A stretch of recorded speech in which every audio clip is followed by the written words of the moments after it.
दिल्ली के निहाल विहार के लक्ष्मी पार्क से सामने आई सॉफ्टवेयर इंजीनियर विनय गुप्ता की मौत की खबर कई बड़े और गंभीर सवाल खड़े कर रही है। आरोप यह है कि पति पत्नी के बीच हुए विवाद के बाद पत्नी रेखा ने अपने पिता, अपने भाइयों और कुछ अन्य लोगों को घर पर बुलाया। इसके बाद विनय के साथ कथित तौर पर बेरहमी से मारपीट की गई। गंभीर हालात में उसे हॉस्पिटल ले जाया गया।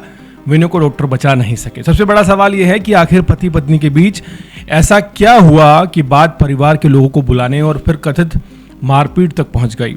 और अगर परिवार के आरोप सही हैं तो क्या किसी विवाद का जवाब एक इंसान की जान लेना हो सकता है। विनय दरअसल नोएडा के एडोबी कंपनी में सॉफ्टवेयर इंजीनियर थे। वो अपने माता पिता के इकलौते बेटे थे। करीब 3.5 साल पहले उनकी शादी रेखा से हुई थी। उनके करीब 4.5 महीने के जुड़वा बच्चे हैं, जिनमें एक बेटी और एक बेटा है। यानी जिस घर में कुछ महीने पहले 2 बच्चों की किलकारी गूंजी थी, वहां अब एक परिवार और अपने इकलौते बेटे की मौत का मातम चल रहा है। परिवार का आरोप है कि शुक्रवार सुबह विनय और रेखा के बीच विवाद हुआ। इसके बाद रेखा ने अपने पिता ज्ञानचंद, भाई राजकुमार और सोनू, एक और भाई की पत्नी और कुछ अन्य लोगों को घर बुलाया। आरोप ये है कि ये लोग कार से घर पहुंचे और सीधे पहली मंजिल पर विनय के कमरे के अंदर चले गए।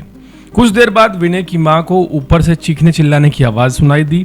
वो कमरे में पहुंची तो परिवार के मुताबिक वहां कई लोग विनय को घेरे हुए और उसके साथ मारपीट लगातार कर रहे थे। आरोप है कि विनय ने मां को देखकर बाहर आने की कोशिश की, लेकिन उसे पकड़ लिया गया। सबसे दर्दनाक आरोप ये है कि विनय की मां जब अपने बेटे को बचाने के लिए आगे बढ़ी तो रेखा ने कथित तौर पर उनका हाथ पकड़कर उन्हें कमरे से बाहर कर दिया। मां बेटे की जान की भीख मांगती रही, लेकिन आरोप है कि मारपीट नहीं रुकी। पड़ोसियों के आने की आहट के बाद वहां मौजूद लोग कथित तौर पर भाग गए और जिस कार से वे आए थे उसे भी मौके पर वहीं छोड़ गए। अब पुलिस 4 लोगों को हिरासत में लेकर पूछताछ कर रही है पूरे मामले की। पुलिस का ये कहना है कि विनय की मौत की सही वजह पोस्टमार्टम रिपोर्ट आने के बाद साफ हो सकेगी। ये भी पता लगाया जा रहा है कि हमला किसने पहले शुरू किया और पूरी घटना में किसकी अहम भूमिका रही, कौन कौन लोग शामिल रहे। लेकिन इस पूरे मामले की जांच सिर्फ पुलिस की फाइल तक सीमित नहीं होनी चाहिए। समाज के सामने भी इस घटना के बाद एक बड़ा सवाल सामने आता है। जब किसी महिला की हत्या इन लॉज के द्वारा होती है, पति और ससुराल वालों पर आरोप लगता है, तो स्वाभाविक रूप से पूरा समाज गुस्से में आवाज उठाता है।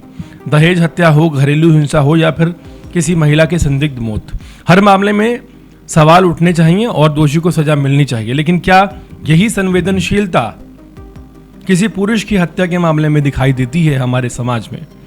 अगर आरोप सही साबित होते हैं तो पत्नी के परिवार के लोगों ने मिलकर 31 साल के एक सॉफ्टवेयर इंजीनियर को बुरी तरह से पीट कर उसी के घर में मार डाला, उसकी मां के सामने।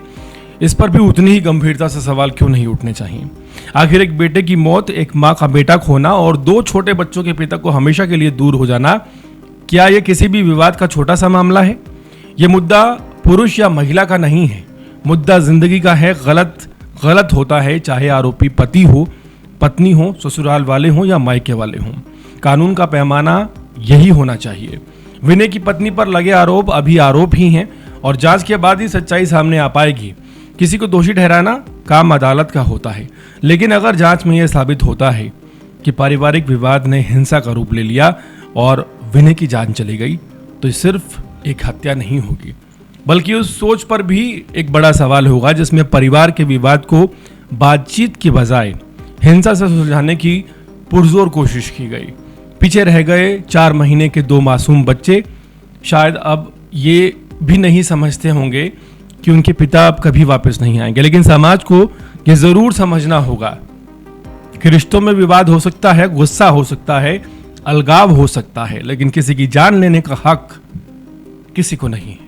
अब सवाल सिर्फ ये नहीं है कि विनय को किसने मारा, सवाल ये भी है कि आखिर वो विवाद हत्या तक कैसे पहुंचा और उस कमरे में उस वक्त क्या क्या हुआ था। इन सवालों के जवाब पुलिस जांच और पोस्टमार्टम के बाद सामने आने की उम्मीद है।